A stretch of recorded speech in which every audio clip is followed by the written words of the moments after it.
आदाब, नमस्कार, good evening, सत श्री अकाल। एक बार फिर आप तमाम लोगों का स्वागत है क्राइम कहानियां विद शम्स। असम की आवाज यानी जुबीन गर्ग यानी दादा, जुबीन दादा, उनकी 13वीं थी असम के जोरहाट इलाके में, जहां से उन्होंने अपने सफ़र का आगाज़ किया था।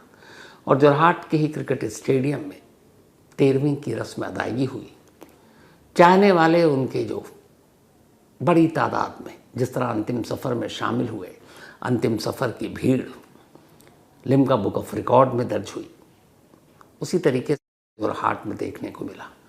वाकई जुबीन दा जीते जी ये कह कर गए थे, एक इंटरव्यू में उन्होंने कहा था कि जब मैं मरूंगा तो असम बंद हो जाएगा और कई दिनों के लिए बंद हो जाएगा। और वही हुआ और वही हो रहा है। हर आंखें नम। 13वीं की रस्म थी और इत्तेफाक से देखिए कि 13वीं से कुछ घंटे पहले दिल्ली और गुरुग्राम से 2 खबर आई। लास्ट संडे गरिमा सैकिया गर्ग जी ने, यानी कि जुबीन गर्ग की पत्नी ने, ईमेल के ज़रिए असम की सीआईडी को एक कंप्लेंट भेजी थी, क्योंकि जुबीन गर्ग की मौत की जांच सीआईडी के हवाले की गई है। और इस शिकायत में उन्होंने कहा था कि उन्हें इन सवालों के जवाब चाहिए कि 19 सितंबर को जब जुबीन गर्ग तैराकी के लिए उतरे जिस यॉट से या नाव से, उस वक्त उस नाव या यॉट पर जितने लोग मौजूद थे, और ये हर कोई जानना चाहता है कि उस दिन हुआ क्या था एग्जैक्ट, उतरने से पहले, तैराकी के दौरान, तैराकी के बाद। और इसी सच में या तो पूरा सच छुपा है या फिर साजिश। तो उनकी इसी कंप्लेंट के बाद सीआईडी ने एफआईआर दर्ज की, criminal conspiracy, culpable homicide not amounting to murder यानी गैर इरादतन हत्या, और डेथ ड्यू टू नेग्लिजेंस। जो जुबीन गर्ग दा की पत्नी, उनका यही कहना है कि उनकी मौत के साथ लापरवाही हुई। सही देखभाल होती, सही वक्त पर इलाज होता जिसके वो हकदार थे, तो शायद जान बच सकती थी। तो उसी एफआईआर के बाद उसमें नाम लिखे गए, जिसमें टॉप 2 नाम, उनमें एक खुद जुबीन गर्ग के मैनेजर जो पिछले 11 सालों से उनके साथ, सिद्धार्थ शर्मा, और दूसरे जो इस सिंगापुर में हुए नॉर्थ ईस्ट इंडिया कल्चरल जो प्रोग्राम था उसके ऑर्गेनाइज़र महंता, उनके खिलाफ। बाकी और भी लोगों के नाम है जो उस वक्त, उस दिन 19 सितंबर को यॉट पर थे। अब इसके बाद सीआईडी ने एक नोटिस जारी किया और कहा कि 6 अक्टूबर से पहले आप सभी लोग जो वहाँ मौजूद थे आएँ और अपना अपना स्टेटमेंट दर्ज कराएं, वहीं, वरना तो फिर हमें दूसरा रास्ता अख्तियार करना पड़ेगा। लुकआउट नोटिस भी जारी किया गया कि ये लोग सिंगापुर से ना भागें।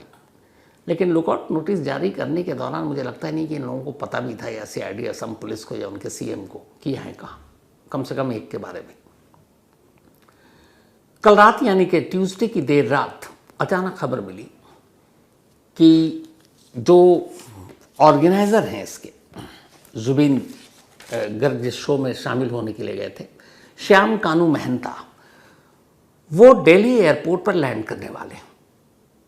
जैसी ये खबर मिली, दिल्ली पुलिस, और वैसे भी नोटिस तो था ही, अलर्ट किया गया, और वो एयरपोर्ट पर जैसे ही पहुंचते हैं, श्याम कानू महंता, सिंगापुर में हुए उस शो के ऑर्गेनाइज़र, उनको अरेस्ट कर लिया गया। उनके अरेस्ट के कुछ घंटे बाद, रात करीब 2 बजे का वक्त था, अचानक फिर खबर मिली कि जुबीन गर्ग के जो मैनेजर हैं सिद्धार्थ शर्मा, वो राजस्थान से गुरुग्राम की तरफ लौट रहे हैं। गुरुग्राम बिल्कुल दिल्ली की दहलीज पर है, और एक टोल प्लाजा के पास उन्हें देखा गया, रोका गया, और फिर सिद्धार्थ शर्मा को भी गिरफ्तार कर लिया गया। इन दोनों को गिरफ्तार करने के बाद सुबह सुबह की फ़्लाइट से, एक ही फ़्लाइट में, ऑर्गेनाइज़र और मैनेजर दोनों को गुवाहाटी ले जाया गया।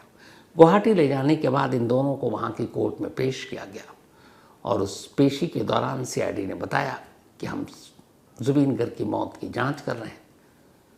और फिर 14 दिनों के लिए इन दोनों को न्यायिक हिरासत में जेल भेज दिया गया, जुडिशियल कस्टडी में। यानी फिलहाल अभी शायद सीआईडी इनसे पूरी पूछताछ नहीं करेगी। न्यायिक हिरासत में भेजने का मतलब ही यही होता है कि अभी वो वहाँ रहेंगे। अब इसके बाद वो अपना होमवर्क करेंगे, क्या सवाल जवाब है, फिर शायद पूछताछ करें। तो पहली 2 गिरफ्तारी जुबीन गर्ग की मौत के 12 दिन बाद या ठीक 13वीं से पहले हुई। अब आगे और गिरफ्तारी होगी, आगे और क्या होगा और क्यों शक है जुबीन गर्ग की मौत एक हादसा नहीं, एक साजिश है। पूरी कहानी अब आपके सामने है। बात 2022 की है। गरिमा सैकिया यानी जुबीन गर्ग की वाइफ के मुताबिक 2022 में एक बार एक दौरा पड़ा और बेहोश होकर जुबीन गर्ग गिर पड़े। इससे उनके सर में चोट आई। फिर इसके बाद डॉक्टर के पास गए, डॉक्टर से इलाज शुरू हुआ। तो इस इलाज के दौरान ये हुआ कि जुबीन दा को अचानक कभी कई बार दौरे पड़ते थे और वो गिर जाते थे। ख़ास तौर पर डॉक्टर ने ये कहा था कि पानी और आग, इन दोनों चीज़ों का उनको फोबिया भी था। तो जब भी जाते तो ये दौरा जो है इसके पड़ने की ज़्यादा गुंजाइश होती थी। और ये बात ख़ास तौर पर जुबीन गर्ग के मैनेजर सिद्धार्थ शर्मा को मालूम थी, इसलिए कि वो 2014 से जुबीन गर्ग के मैनेजर थे। मैनेजर क्या, कई चीज़ों में उनमें एक तरह से पार्टनर, भाई की तरह। 11 लंबा साल हो गया सिद्धार्थ शर्मा को जुबीन गर्ग के साथ रहते हुए। तो लास्ट टाइम अगस्त 2024 में जुबीन दा को इसी तरह का दौरा पड़ा था और बाकायदा इसका इलाज चल रहा था। उन्हें दवाएं दी जाती थी, मेडिसिन दी जाती थी। जब सिंगापुर जाने की बात हुई तब भी उनको वो दवा गरिमा सैकिया ने दी। उन्होंने कहा कि जब भी वो घर से बाहर निकलते जुबीन दा, चाहे वो कार में हो या किसी फंक्शन में जा रहे हों, कहीं एक दिन के लिए बाहर जाना हो, 2 दिन, उसी हिसाब से वो मेडिसिन खुद रख कर देती थी। जब सिंगापुर गए, करीब 4 दिन के लिए जाना था। हालांकि सिंगापुर जाने की भी एक अजीब कहानी सामने आई है। वो ये कि इस वक्त कुछ म्यूज़िकल प्रोजेक्ट और फिल्म को लेकर जुबीन गर्ग बहुत बिजी थे और इतने बिजी थे कि बहुत सारी चीज़ों के लिए उन्होंने कई लोगों को इनकार कर दिया था। लेकिन जब ये north east India cultural festival की बात आई जो सिंगापुर में होनी थी और इसके ऑर्गेनाइज़र जो थे श्याम कानू महंता, उन्होंने रिक्वेस्ट की। उन्होंने कहा 4 दिन के लिए आपको सिंगापुर जाना है। 20 तारीख को इनका परफॉर्मेंस भी रखा था। अब महंता के साथ अच्छी खासी दोस्ती थी इनकी और महंता का अपना फैमिली बैकग्राउंड भी बहुत ताकतवर रहा है। महंता के एक भाई डीजीपी रहे हैं असम के, मैंने आपको बताया था। एक भाई अभी यूनिवर्सिटी के एक वाइस चांसलर हैं। इसके अलावा गवर्नर के एजुकेशन एडवाइज़र हैं। तो अच्छा खासा कद। और इसी को लेकर बहुत सारे लोगों ने सवाल उठाया कि जब पहले ही दिन से एफआईआर दर्ज होनी शुरू हुई तो असम की सरकार और पुलिस ने ऑर्गेनाइज़र और मैनेजर इनको लेकर या इन्वेस्टिगेशन को लेकर कोई कुछ क्यों नहीं किया। तो फिर मामला पॉलिटिकल भी हो गया कि ये बड़े लोग, असम सरकार, असम सीएम के करीबी, डीजीपी, गवर्नर के एडवाइज़र, अभी वाइस चांसलर, तो इसीलिए जानबूझकर वक्त को ज़ाया किया गया। तो खैर पावरफुल लोग ये भी हैं, श्याम कानू महंता। तो उस वक्त शायद जाना नहीं चाहते थे जुबीन गर्ग, लेकिन ये था कि चलो कहा है, दोस्ती थी, दोस्ती निभाई, फिर ये उसका शो सक्सेसफुल हो, इस वजह से चले गए, वरना उनका मन नहीं था। एक ये भी पूरी बात आ रही है। अब खैर ये वहाँ पहुँचते हैं। अब साथ में मैनेजर जा रहे हैं सिद्धार्थ। वहाँ जब पहुँचे तो 19 सितंबर को गरिमा सैकिया के हिसाब से जब ये सारी चीज़ें दोपहर को हुई, उससे पहले 18 सितंबर की रात आखिरी बार जुबीन गर्ग और उनकी वाइफ गरिमा के बीच फ़ोन पर बातचीत हुई। और बातचीत में अक्सर गरिमा का ये कहना है कि जुबीन दा क्या करते थे, उनका क्या शेड्यूल है, अगले दिन क्या करना है, वो सारी डिटेल अपनी वाइफ को बताते थे। तो जब 18 की इवनिंग या नाइट में जो लास्ट कॉल पे बातचीत हुई, उसमें उन्होंने कहीं इस बात का जिक्र ही नहीं किया कि 19 को वो स्कूबा डाइविंग या स्विमिंग या तैराकी के लिए जा रहे हैं। और इस बात पर गरिमा हैरान है क्योंकि वो छोटी से छोटी बातें बताते थे। बट अगर ये प्लान 18 को बन चुका था तो वो छुपाते नहीं, बता देते। तो इसीलिए गरिमा सैकिया को ये डाउट है कि ये प्लान अचानक 19 को आनन फानन में बनाया गया। अब दूसरी चीज़ कि बाकी लोग बहुत सारे वहाँ असम एसोसिएशन ऑर्गेनाइज़र वाले साथ में थे, वो भी गए थे, कि बाकी को पता नहीं हो। लेकिन जुबीन गर्ग के साथ 11 सालों से साये की तरह रहने वाले उनके मैनेजर सिद्धार्थ शर्मा को सारी चीज़ें पता थी। 2022 का उनको दौरा, उसके बाद उनका मेडिसिन पर रहना, आग और पानी से दूरी बनाए रखना, ये सारी चीज़ें पता थी। फिर भी अगर पानी में उतरने का प्लान बना और ख़ुद जुबीन दा जाना चाहते थे तो भी सिद्धार्थ शर्मा को रोकना चाहिए था। ये उनकी वाइफ गरिमा का कहना है। खैर अब ये बात उनको पता नहीं, वाइफ को बताया नहीं गया। खुद जुबीन दा को और 18 की इवनिंग तक शायद नहीं मालूम था, अब 19 को ये पहुंचते हैं। उसके बाद जिस वीडियो को लेकर ये सारा शक और FIR एक एक कर दर्ज होनी शुरू हो गई, वो मौत से पहले की यही आखिरी वीडियो है जिसको एक बार आपको दिखाया था। मैं इसको फिर से आपको दिखाना चाहता हूँ और इसकी वजह है एक, इस वीडियो को आप देखेंगे तो जिस यॉट पर मौजूद है उसमें आसपास में बहुत सारे लोग हैं। इसी यॉट से एक जैकेट पहनकर जुबीन गर्ग पानी में उतर जाते हैं। पानी में उतरकर कुछ देर वो स्विम करते हैं, लेकिन फिर अचानक लगता है कि जैसे उन्हें कुछ परेशानी हो रही है। वहीं पास में एक ट्यूब है जो को डूबने या उससे बचाने के लिए जो होता पानी में, तो एक बड़ा सा ट्यूब तैर रहा पानी में, अगर आप वीडियो में देखेंगे। अब अचानक थोड़ी ही देर में जुबीन गर्ग, शायद उन्हें कुछ परेशानी हुई, वो इस ट्यूब के करीब जाकर उस ट्यूब को पकड़ने की कोशिश करते हैं ताकि वो ट्यूब के सहारे अपने आप को पानी के ऊपर रख सकें। लेकिन वो ट्यूब वो पकड़ नहीं पाते बल्कि गिर जाते हैं। गिरने के बाद अगले कुछ पल आप देखेंगे तो जैसे बस वो पानी के ऊपर हैं और पानी अपने आप हाथ पैर उन्होंने छोड़ रखा है। इस दौरान में कई लोग हैं, कई का कुछ वक्त तक कोई आगे मदद के लिए नहीं आ रहा, और इसी वीडियो की वजह से वो सारे सवाल उठ रहे कि अगर स्विमिंग करते वक्त तबीयत बिगड़ी, एक शख्स ट्यूब के पास जा रहा है, ट्यूब पकड़ने की कोशिश कर रहा, जो जिसने ये वीडियो बनाया वो भी शूट कर रहा, तो उसने भी तो देखा हुआ ट्यूब पकड़ने की अचानक कोशिश कर रहा, वो गिर गया, तो उसी वक्त अलर्ट होना था, उसी वक्त भागकर मदद करनी थी, लेकिन ऐसा हुआ नहीं। और इसी चीज़ ने शक पैदा कर दिया। कम से कम 10 से 12 लोग थे, ऑर्गेनाइज़र, एसोसिएशन असम के लोग, मैनेजर और ये श्याम कानू महंता जो मेन। तब ये कि एक शख्स डूब रहा है, उसको बचाने की फ़ौरन कोशिश नहीं की गई, उसको मेडिकल हेल्प फ़ौरन मुहैया नहीं कराई गई, और जिस शख्स के बारे में पता है मैनेजर को कि पानी और आग से इसको प्रॉब्लम होती है, दौरा पड़ सकता है, उसके बावजूद वो वहाँ लेकर गया, तो इसीलिए कोई साजिश तो नहीं है। अब इन्हीं सारी चीज़ों की CID छानबीन कर रही है, और जिसमें 2 मेन जो है वो अरेस्ट हो चुके हैं। अब ये मामला कहाँ से कहाँ तक जा रहा है, और असम सरकार, असम के CM, असम पुलिस, सारे भारी भरकम लोग इस केस की तफ्तीश, ऑर्गेनाइज़र मैनेजर के घर पे छापे, दबिश डालना, दिल्ली गुरुग्राम से गिरफ्तारी, बार बार बयान देना, इसकी वजह क्या? इसकी वजह यह है कि जुबीन गर्ग की जो पॉपुलैरिटी है असम में, और जो दीवानगी लोगों ने उनकी मौत पर देखा, अब ये मामला थोड़ा सा पॉलिटिकल भी हो गया। अगले साल यानी 2026 में असम में विधानसभा का चुनाव यानी असेंबली इलेक्शन है, और जिस तरीके के जज्बात हैं जुबीन दा के चाहने वालों के बीच, उन्हें लगता है कि अगर जुबीन दा की मौत की सच्चाई पूरी तरह सामने नहीं आई, गुनहगारों को सज़ा नहीं दी गई, तो हो सकता आने वाले चुनाव में इसका असर राजनीतिक पार्टियों पर पड़े। मतलब एक असम की आवाज़ जो खामोश हो गई है, वो असम के तख्ता को भी पलट सकती है, और इसी बात का डर है, और यही वजह है कि लगातार ये कोशिश हो रही है कि इस मामले की जांच हो, लोगों को बताया जाए, दिखाया जाए, हम कर रहे हैं, हम गिरफ्तार कर रहे हैं। लेकिन इन सारी चीज़ों के बीच में फिर ये है कि एक तो देरी क्यों हुई ऐसे पावरफुल लोगों को पकड़ने में, जिसमें ऑर्गेनाइज़र है, और दूसरी ये कि ये जो असम सरकार ने एक CID का गठन किया, अब इस मामले की जांच हो रही है, ये सिर्फ आई वॉश है, लोगों का ध्यान भटकाना है, बस वक्त काटना है ताकि धीरे धीरे लोग भूल जाए और फिर सब कुछ नॉर्मल हो जाए, बाकी अगले साल चुनाव है, निपट जाएगा, वो है।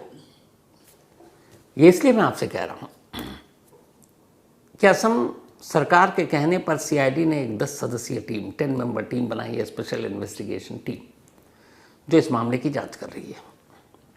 2 पोस्टमार्टम हुए, एक सिंगापुर में हुआ, एक गुवाहाटी मेडिकल कॉलेज में शायद हुआ है, पर 2 हुए जुबीन दा के। जो सिंगापुर में पोस्टमार्टम हुआ उसको करीब 14-15 दिन तो हो चुके हैं, 13-14 दिन। जो यहाँ हुआ उसको भी करीब हफ्ता बीत चुका है। दोनों पोस्टमार्टम रिपोर्ट अब तक जाहिर सी बात है सामने आ चुकी है, और दोनों CID के पास है। जो डेथ सर्टिफिकेट है उस पर कॉज ऑफ डेथ ड्राउनिंग लिखी हुई है, तो दोनों पोस्टमार्टम रिपोर्ट सामने है, लेकिन सीआईडी या असम गवर्नमेंट इसको पब्लिक डोमेन पर नहीं ला रही है, क्यों? दूसरा, अगर यहाँ पूरी जांच कर भी लेते हैं और मान लीजिए कि ये जो 3 सेक्शन के तहत उस मामले की जांच हो रही है, पहली क्रिमिनल कॉन्स्पिरेसी यानी आपराधिक साजिश, क्या वहाँ ले जाकर मारने का प्लान था, फाइनेंशियली कोई एंगल है कि वहाँ ले जाकर जुबिंदा से कुछ फाइनेंशियली कॉन्ट्रैक्ट साइन करना था या पैसे लेने थे, या जिस नाम पर बोले गए क्योंकि वो असम के एम्बेसडर के तौर पर गए थे तो वहाँ पैसों का कुछ गड़बड़ हुआ, उसको दबाने के लिए सब कुछ किया गया। दूसरा कि चलो पता था लेकिन पानी में उतार दिया, तो culpable homicide not amounting to murder यानी गैर इरादतन हत्या। और तीसरा, लापरवाही से हुई मौत, डूबने के बाद वक्त पर मेडिकल असिस्टेंस बाकी चीज़ें मुहैया नहीं कराई गई, इसके पीछे की मंशा क्या थी, नीयत क्या थी। तो अगर ये सारी चीज़ें साबित भी हो जाती हैं तो सरकार, असम पुलिस क्या करेगी ऐसे मुजरिमों का? और अगर पोस्टमार्टम रिपोर्ट में ये पता चल जाता है कि नहीं ये मौत हादसा नहीं, साजिश है, डूबने से नहीं हुई, तो फिर उस सूरत में क्या होगा? इन दोनों सूरत में असम पुलिस और सीआईडी कुछ नहीं करेगी और न कर पाएगी। उसकी वजह ये है कि क्राइम सिंगापुर में हुआ, एफआईआर सिंगापुर में दर्ज है, पोस्टमार्टम सिंगापुर में हुआ, सब कुछ वहीं हुआ। अब यहाँ आप जांच करके अगर खुलासा कर भी लेते हो तो आप कल्प्रिट्स को या आरोपियों को या मुलजिमों को आप सज़ा नहीं दे पाओगे, क्योंकि जिसकी सरजमीन पर यह जुर्म हुआ आपको वहाँ उसको भेजना पड़ेगा। तो फिर ये ऐसा क्यों? हालांकि भारत और सिंगापुर के बीच में ये एक समझौता है कि हम एक दूसरे के इन्वेस्टिगेशन में मदद करें, तो सिंगापुर से हमारी होम मिनिस्ट्री के थ्रू और फॉरेन मिनिस्ट्री के थ्रू ये मदद मांगी गई है कि वहाँ जो भी आपकी जांच में, पोस्टमार्टम रिपोर्ट में, बाकी और आई विटनेस के ज़रिए पता चले आप हमसे शेयर करें, तो बदले में हम भी शेयर करेंगे। लेकिन असल में ये केस सिंगापुर पुलिस का है, हमारी पुलिस का नहीं है। तो अब इसमें जांच के दौरान आगे क्या होता है ये तो वक्त आने पर पता चलेगा। 2 लोगों की गिरफ्तारी के बाद ये भी सवाल उठ रहा है कि आपने सीधे जुडिशियल कस्टडी में क्यों भेज दिया? पुलिस जिनकी आप तलाश कर रहे हैं, जिनको आप नोटिस भेज रहे हैं, लुकआउट नोटिस भेज रहे हैं और कह रहे हैं 6 अक्टूबर से पहले आ जाइए, तो उनसे पूछताछ होनी चाहिए। 10-10 लोगों की टीम है सीआईडी की जो बनाई गई है, भारी भरकम डीजीपी लेवल के अफसर के इसके हेड बनाए गए हैं। तो फिर आपने पुलिस रिमांड की बजाय उन्हें जुडिशियल रिमांड में क्यों भेज दिया? ये भी सवाल। अगर इतना ही इंपॉर्टेंट केस और इतना वक्त तो बीत चुका है अब, तो पूछताछ से अगर साजिश होती तो उसकी चीज़ें और निकलती। दूसरा, आपने लुकआउट नोटिस जारी कर दिया और आपको यही पता नहीं है कि इनमें से मैनेजर तो ऑलरेडी पहले इंडिया आ चुका है, गुरुग्राम में ठहरा हुआ था, फिर राजस्थान घूम कर आ गया, फिर गुरुग्राम जा रहा था, तब पकड़ा गया। तो वही एक सवाल उठ रहा है कि क्या अब इस जुबीन गर्ग की मौत को पॉलिटिकली हर पार्टी बुलाने की कोशिश कर रही है, चाहे वो सत्ता में हो या अपोजिशन में हो, क्योंकि नेक्स्ट ईयर चुनाव है और उन्हें दिखाना है कि वो सब जुबीन गर्ग के साथ हैं, उनकी मौत में जो भी रहस्य हो उसकी जांच के लिए वो पूरी कोशिश कर रहे हैं। अब ये जो 2 मेन लोग हैं, क्योंकि उंगलियां उठ रही हैं ऑर्गेनाइज़र पर और उंगलियां उठ रही हैं मैनेजर पर। खुद जुबीन गर्ग की वाइफ ने जो परसों मीडिया से ये कहा, जब 11वें दिन एक और भी कुछ रस्म थी वहाँ पर, कि हम नहीं पूरा असम जानना चाहता है कि 19 नवंबर की दोपहर को क्या हुआ। तो सवाल का जवाब जाहिर सी बात है इन दोनों से बेहतर तो कोई दे नहीं सकता। अब चाहे वो मैनेजर हो चाहे वो ऑर्गेनाइज़र हो, ये दोनों इस वक्त पुलिस के कब्जे में हैं। लेकिन क्या इन दोनों के ज़रिए इस केस का खुलासा हो सकता है अगर साजिश गहरी है, जो क्रिमिनल कॉन्स्पिरेसी लिखा गया है? तो इसीलिए ये केस अभी हमें आपको देखने में लग रहा है कि चलो 2 तो अरेस्टिंग हो गई पहले, बाकी जितने लोग थे उनमें से 3-4 तो ऑलरेडी पेश हो चुके हैं। कुछ म्यूज़िक एक डायरेक्टर थे और बाकी लोग थे, करीबी दोस्त थे जो यार्ड पर मौजूद थे, तो उनका बयान दर्ज हो चुका है। पहली ये 2 अरेस्टिंग हुई, 2 गिरफ्तारी हुई, लेकिन ये 2 गिरफ्तारी कितने कारगर होगी? और मुझे लगता है जहाँ तक कि इन दोनों के खिलाफ अभी तक जो मेरे अपने सोर्स हैं असम पुलिस में और जो मैं जानता हूँ, आज की तारीख तक एक भी ऐसा सबूत नहीं है जिससे इनको आप ज़्यादा दिन तक कस्टडी में रख सकें। ये दोनों बेल आउट हो जाएंगे अगर कोई नया एविडेंस नहीं मिलता है और अभी आज की तारीख तक इनके खिलाफ कोई एविडेंस नहीं है। ये सिर्फ लोगों की भावनाएं, सरकार, नेक्स्ट ईयर चुनाव, मामले का राजनीतिकरण होना, बस उस वजह से इन लोगों को, क्योंकि एक शुरुआत से हुई थी कि एफआईआर की बाढ़ आ गई थी कि इसमें साजिश है, इसमें सारी चीज़ें हैं। जो चाहने वाले हैं उन्होंने कहा, क्योंकि वो वीडियो था जिसने तमाम शक पैदा किए। और वाकई उस वीडियो को देखकर कोई भी कह सकता है कि एक इतनी बड़ी हस्ती और उसके साथ ऐसा रवैया, मतलब वो डूब रहा है, उससे बेचारे से आपके मतलब परेशानी में ट्यूब नहीं पकड़ा जा रहा है और वीडियो बन रहा है, लेकिन कोई हेल्प के लिए उस पल नहीं जा रहा। बाद में तो गए, सब हॉस्पिटल भी ले गए, सिंगापुर जनरल हॉस्पिटल में इलाज हुआ, वहीं डेथ हुई। लेकिन इन सारी चीज़ों ने सवाल खड़े किए। तो 26 का चुनाव कहीं अगर जुबीन गर्ग की मौत के पीछे सचमुच साजिश है तो इसके सच को हमेशा के लिए दफनाने दें, क्योंकि राजनीति बड़ी गंदी चीज़ है।